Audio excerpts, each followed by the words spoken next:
the millionaire's autistic daughter screamed in the restaurant until a waitress did the unthinkable. On a late autumn night in New York City, while Times Square's lights flickered endlessly inside one of Manhattan's most elegant restaurants, a man faced the greatest struggle of his life. Michael Carter, 42 years old, was a celebrated tech entrepreneur, the visionary who had built a global software empire. He was known as a strategic mind, a brilliant leader, and one of the youngest billionaires in America. Yet all the success, wealth, and power in the world could not prepare him for the hardest battle of all, being the father of a very special little girl. Beside him that night sat Emily, his 8-year-old daughter, a beautiful child with bright blue eyes that sparkled like the summer sky. Emily was not like other children. She carried a remarkable mind, capable of speaking endlessly about the stars, the galaxies, and the infinite world of numbers.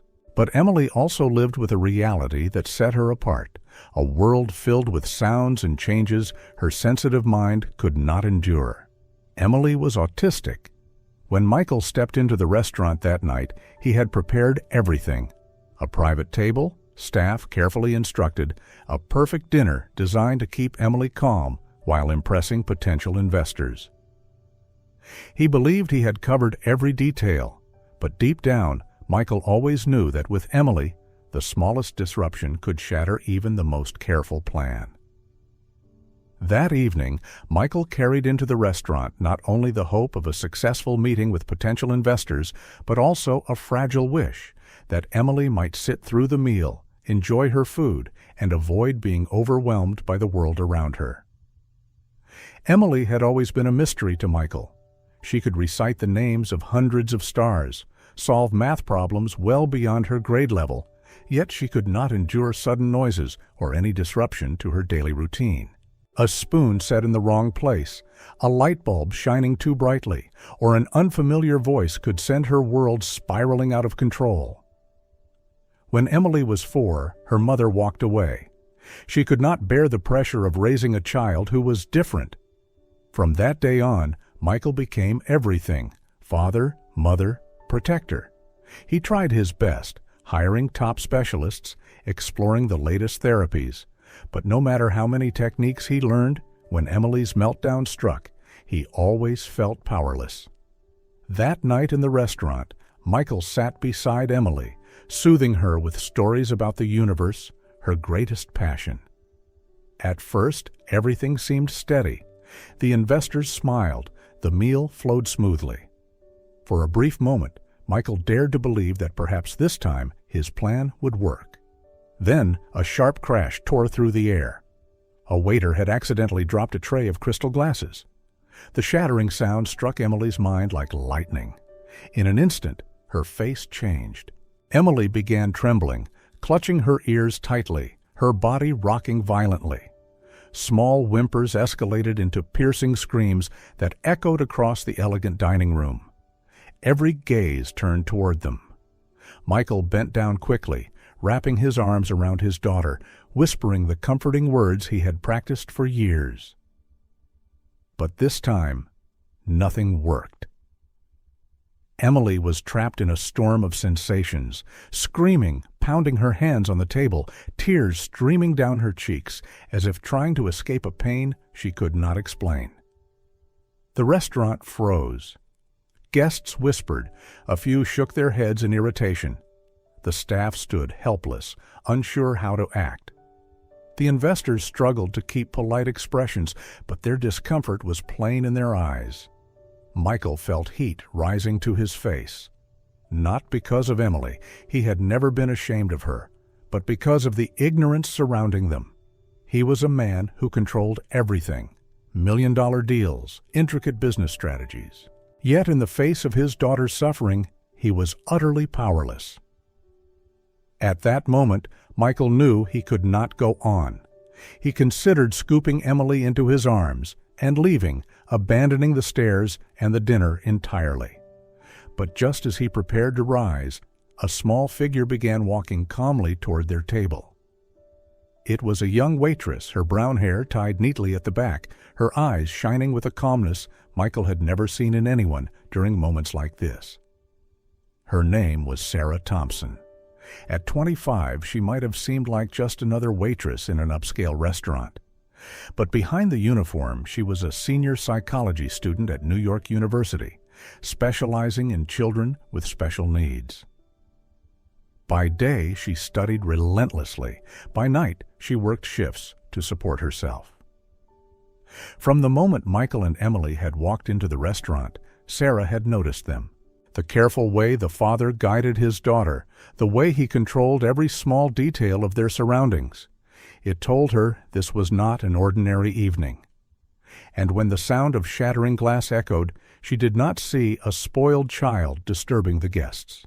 She saw a little girl overwhelmed by sounds too intense for her mind to handle.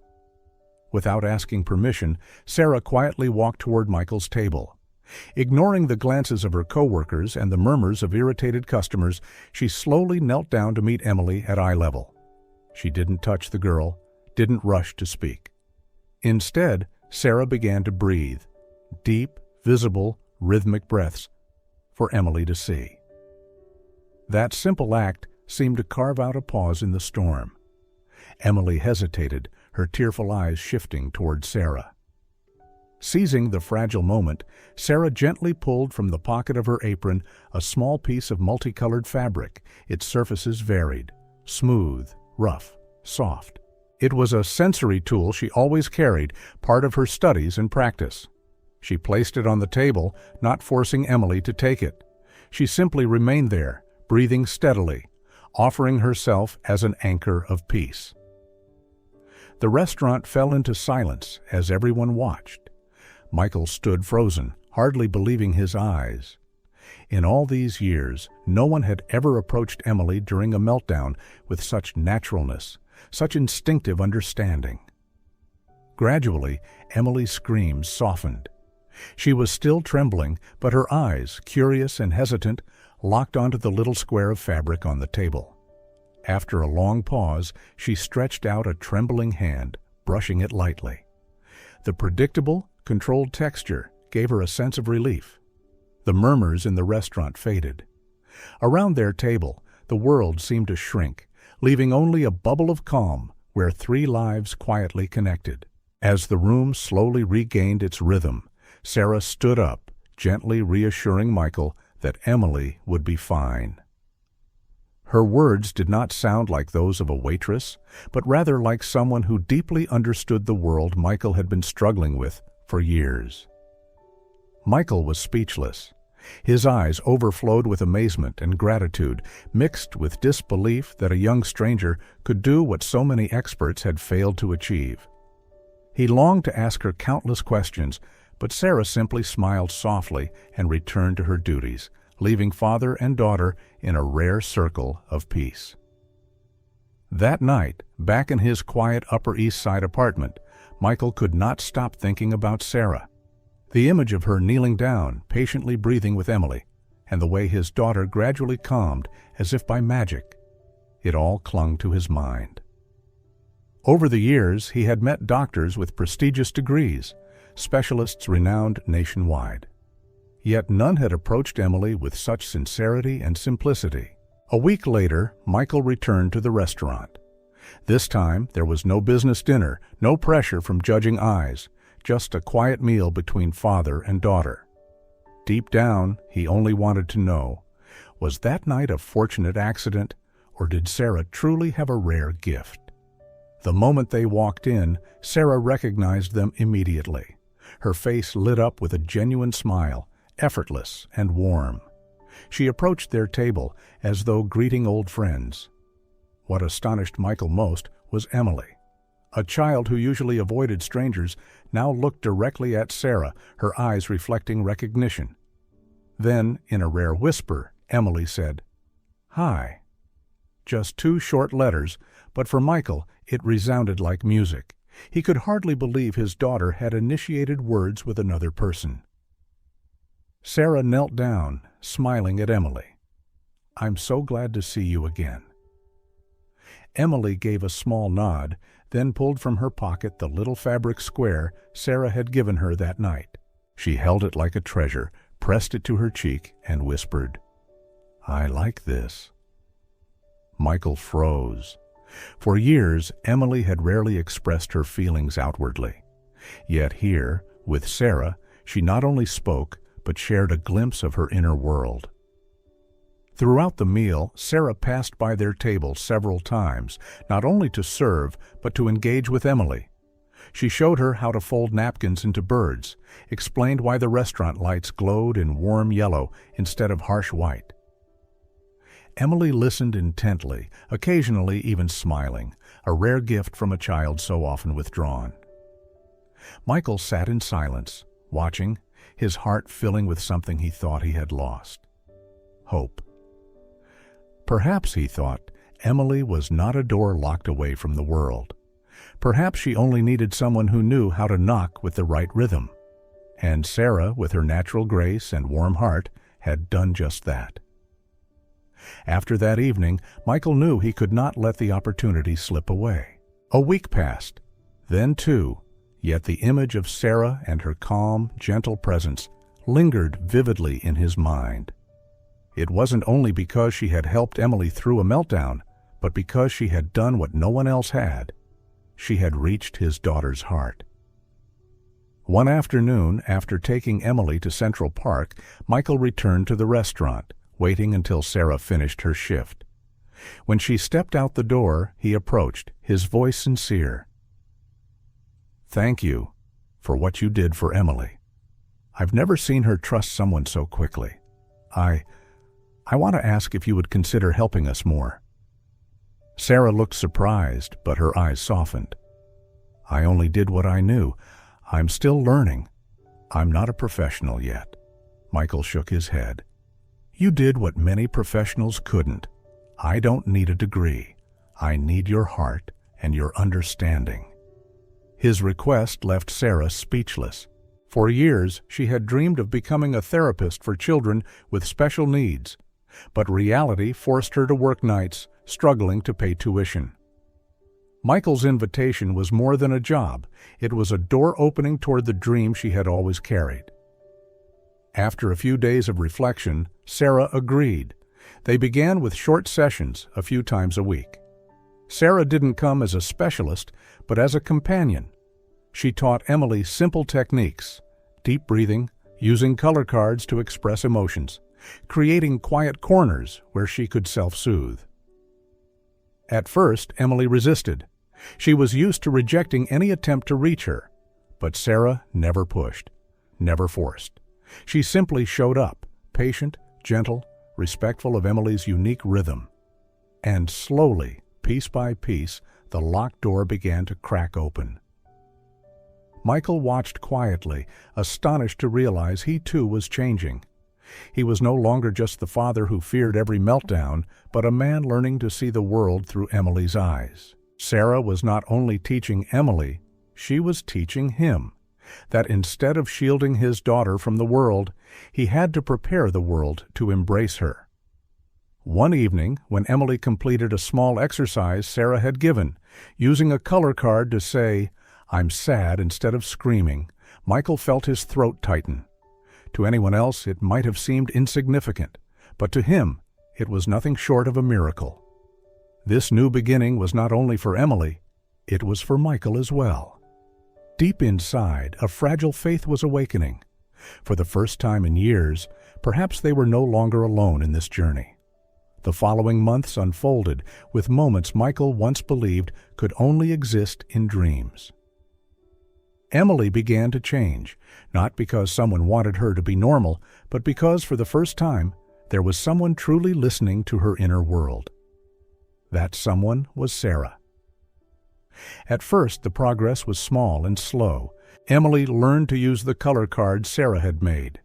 Green meant calm, yellow meant worried, red meant angry.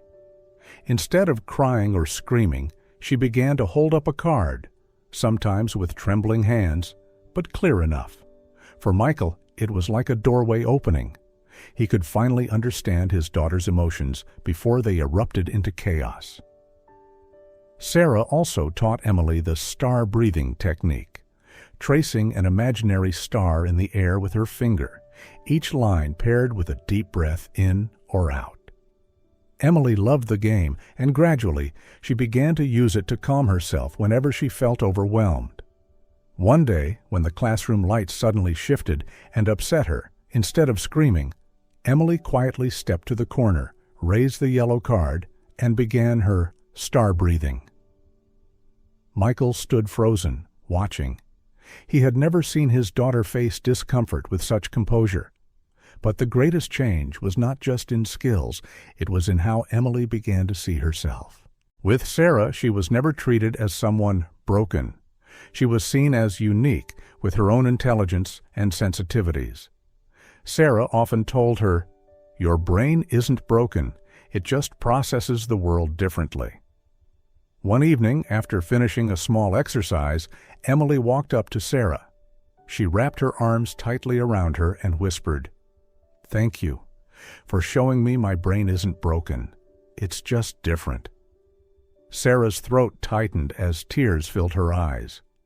From a distance, Michael pressed a trembling hand against his chest, feeling his heart tighten with overwhelming emotion.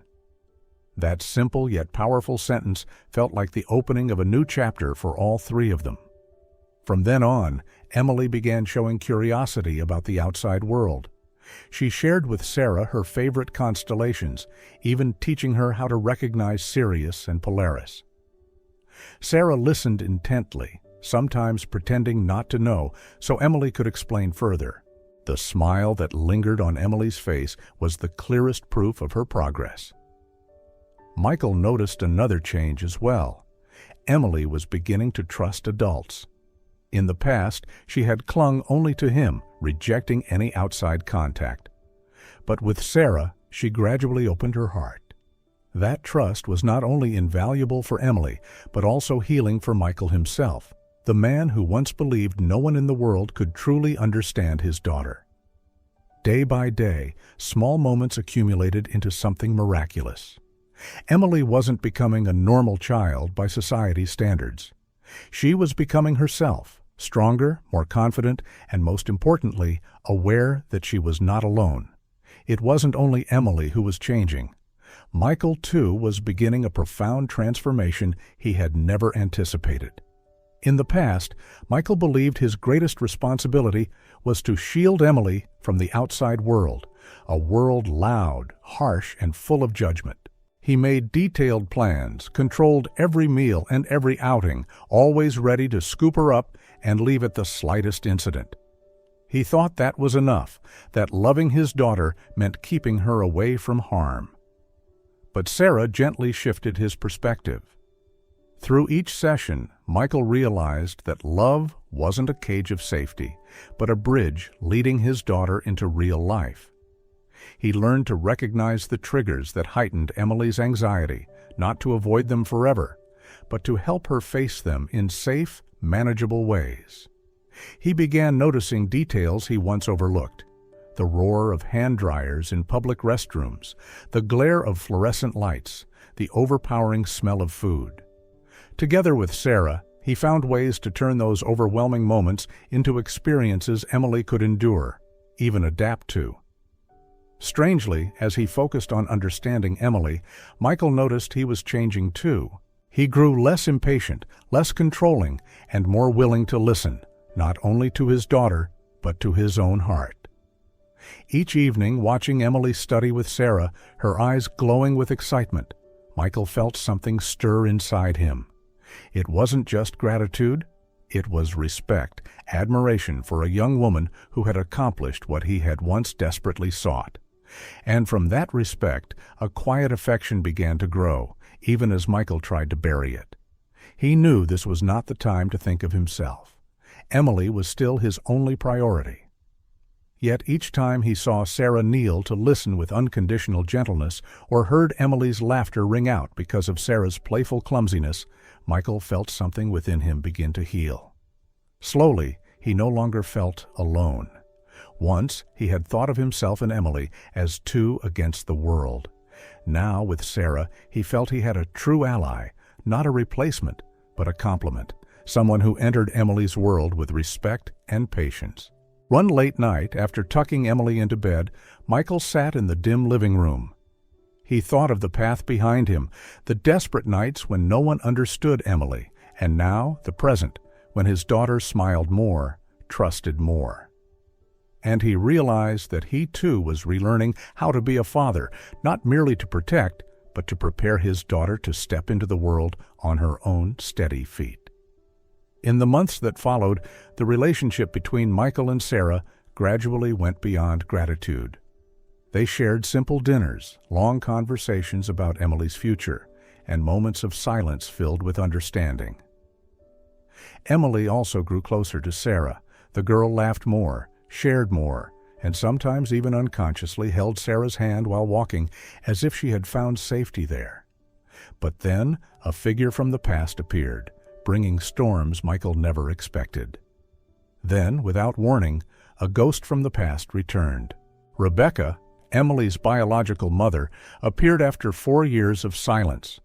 She claimed she had changed, that she wanted to start over, to reclaim the role of mother she had once abandoned.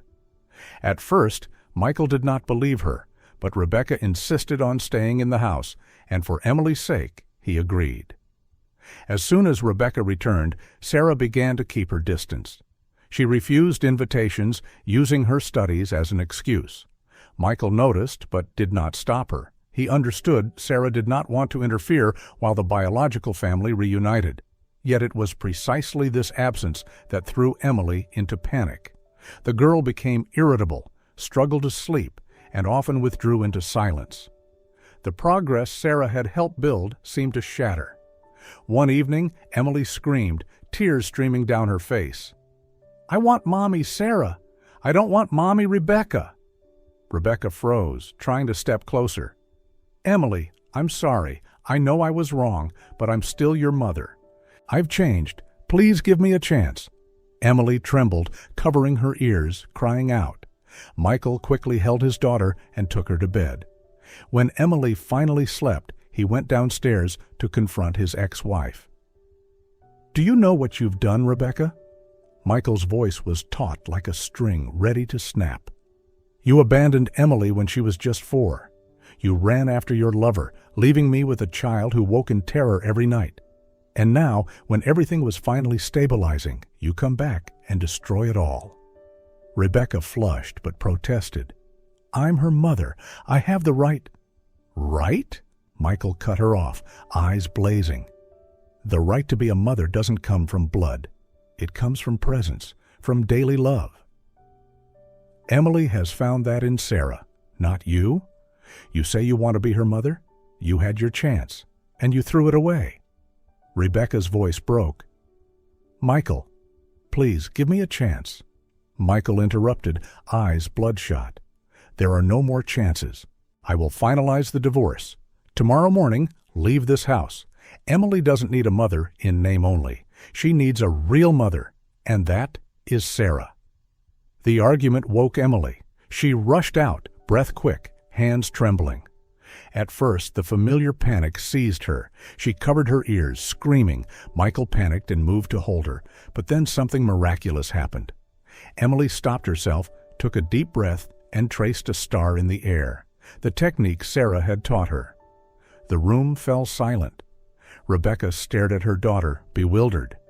Emily, eyes brimming with tears but shining with clarity, turned toward her biological mother. Her voice shook but was firm. "I don't need Mommy Rebecca. I need Mommy Sarah. She understands me. She's here when I'm scared. She didn't leave me." Her words cut through the air like a blade. Rebecca lowered her head, silent. Michael moved forward and hugged his daughter tightly, his heart aching yet proud. Emily, the girl who once could not express her feelings, had spoken her truth. Rebecca burst into tears, covered her face, and left into the night. That night, Michael made his decision. He carried Emily, packed their things, and drove through the brightly lit streets of New York. Emily stayed quiet, clutching the sensory cloth Sarah had once given her, eyes glowing in the dark. When the car stopped in front of Sarah's small apartment, Emily jumped out before Michael could open the door. She ran up, pounding urgently on the door. When Sarah opened, still startled, Emily threw herself into her arms, hugging tight, sobbing uncontrollably. "Miss Sarah." Sarah held her close, tears streaming down her face. Michael stood behind, silently watching the scene. In his heart, one truth became certain. Sarah had not only changed Emily, she had saved him as well. That night, after Emily had calmed down in Sarah's arms, Michael offered a small idea to ease his daughter's heart. "Do you want to get some ice cream?" he asked, brushing her hair gently. Her bright blue eyes lit up instantly. Emily nodded eagerly. Sarah smiled, and the three of them stepped out into the New York night, where the glow of a nearby convenience store cast a soft, welcoming light. They picked colorful cartons of ice cream. Emily clutched her beloved chocolate flavor, skipping along and quietly counting her steps on the sidewalk. Michael and Sarah walked behind her, the space between them feeling smaller than ever. When Emily sat at a small table outside the store, happily eating her ice cream, Michael and Sarah stood side by side, watching her in silence. The calm around them created a space for truths both had kept hidden too long. "Sarah," Michael began softly, "thank you, not just for helping Emily, but for saving me too. I never thought anyone could walk into our lives and understand her, accept her, the way you do." Sarah turned to him, her eyes glistening under the dim lights. "Michael, it's me who should thank you. You and Emily showed me that my dream has meaning. I've always believed every child deserves to be understood and loved. But meeting you both, it made me certain I'm on the right path." A tender silence stretched between them. Michael drew a deep breath, his voice husky as he continued. "I know this moment isn't perfect. I know you still have dreams to chase. But Sarah, I love you. I've loved you for a long time, and I want you to be more than Emily's guide. I want you to be part of our family." Sarah froze, tears spilling before she could stop them. She bit her lip, then smiled through the blur. "I love you too, Michael, but above all, I love Emily. And if she allows it, then I'd love to be your family." Just then, Emily looked up from her carton, her lips smudged with chocolate. She giggled, scooping up a big spoonful and holding it out. "Daddy, your turn, then Mommy Sarah." Both laughed, sitting down beside her. They took turns accepting spoonfuls from her small hand, as though sharing the simplest yet sweetest happiness together. Under the soft yellow lights of the convenience store, with the distant hum of city traffic, a new family was born. Not perfect, not traditional, but filled with love and hope. Time passed, and that simple evening with ice cream was only the beginning of a new journey. From the moment Michael and Sarah confessed their feelings, the three of them began writing a story that was no longer just their own, but one that gave hope to many others. With his vision as an entrepreneur, Michael poured his heart and resources into making Sarah's dream come true. Together they built The Bridge, a pioneering center in New York dedicated to autistic children and their families. It was not a sterile therapy clinic, but a second home where every child was seen with respect and love. Sarah became the director of programs, leading a passionate team. She designed personalized therapies, emphasizing that the goal was never to fix autistic children, but to teach the world how to understand and communicate with them. Michael stood beside her, not only as a benefactor, but as a partner, often attending family sessions to inspire other parents. And Emily, the little girl who once shrank from the world in fear, now became the symbol of the center. At 10 years old, she could stand before a group of parents and explain how she used color cards or star breathing to manage her emotions. Her voice, clear yet steady, often brought tears to their eyes because they realized their children's futures could be just as bright. Yet the greatest legacy wasn't the center. It was in their own home. It was the place where Emily learned that true love never abandons, never judges. The place where Sarah and Michael discovered that happiness doesn't come from perfection, but from embracing differences and turning them into strength. One spring evening, as they sat on the balcony watching the sunset, Emily suddenly said, "I want to write a book for kids like me. I want to tell them our brains aren't broken, they're just more colorful." Michael and Sarah exchanged smiles. In that moment, they understood. The true legacy of love was not the center nor financial success. It was this little girl, once called different, now confident enough to stand tall, ready to share her voice with the world. 3 years had passed, but to Michael, it still felt like yesterday. He remembered vividly the night in that small apartment when Sarah opened the door and Emily leapt into her arms, sobbing. That was the moment of fate, when 3 hearts became one family. One autumn evening, Michael prepared for a new beginning. Under the soft golden light, he knelt before Sarah, his hands trembling as he held a simple ring that carried his entire world. His voice was husky as he said, "Sarah, you saved Emily. You saved me. I don't want you to be just my love. I want you to be my forever home. Will you marry me?" Sarah burst into tears, throwing her arms around him and nodding again and again. Emily, standing nearby, jumped up and cheered. "I finally have a real mom, Mommy Sarah." Their wedding was neither lavish nor loud, just a quiet celebration in a small garden. Emily was the honored witness, wearing a little white dress and carrying a bouquet of daisies. In her speech, her voice trembled, yet rang clear. Family isn't just where you're born. Family is where you are loved and never abandoned. And I found that with Daddy and Mommy Sarah. The crowd fell silent, then erupted into tears and applause. A year later, their home filled with the cries and laughter of a baby boy. Emily cradled him proudly, her eyes sparkling. "I have a baby brother. I'll be the best big sister in the world." Michael and Sarah gazed at their 2 children, hearts overflowing with gratitude. They knew the road ahead would still hold challenges, but they no longer feared. Love had turned wounds into strength and differences into miracles.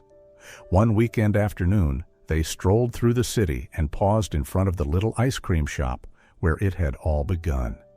The same old chairs, the same golden glow, but this time the air was alive with Emily's laughter, the baby's coos, and the sound of spoons clinking against bowls.